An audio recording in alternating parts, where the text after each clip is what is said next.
If you're Cameron, Clegg, Miliband or Farage, there's a threat more scary even than that of a bad opinion poll, because more dangerous than the public's opinion is the opinion of the men and women sat behind you, knife in hand.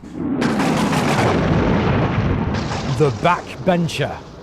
Does my right honourable friend agree with me that continued criminalisation of people whose only crime is being poor is completely untenable?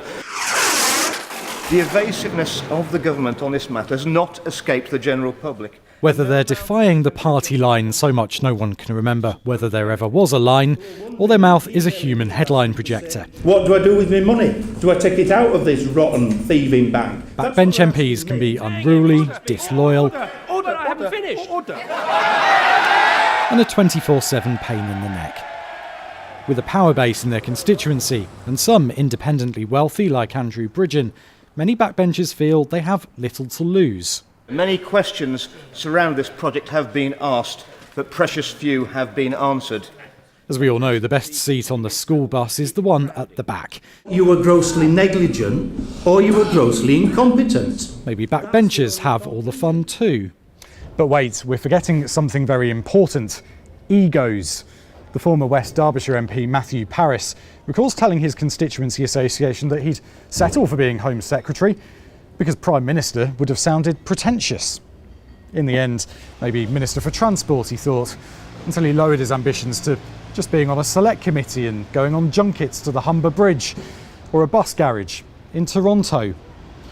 Not surprisingly then, maybe, that young Mr Parris ended up in a much more important career: television.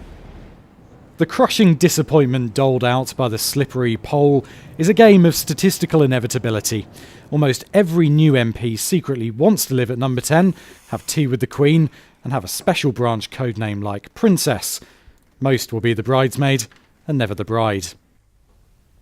But if you can stomach the smell of regret and unfulfilled potential, then the life of a backbencher isn't too bad. You're paid £67,000 a year, you get to tell the government what it's doing wrong, and the thoughts of select committees, panels of backbench MPs stuffed full of the mischievous and vengeful, are more in the news now than ever.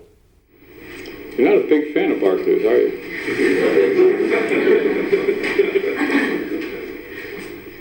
I'm a big fan of getting answers from you. If you can swap your desire for power for asking difficult questions and causing trouble, being a backbench MP can be very rewarding indeed.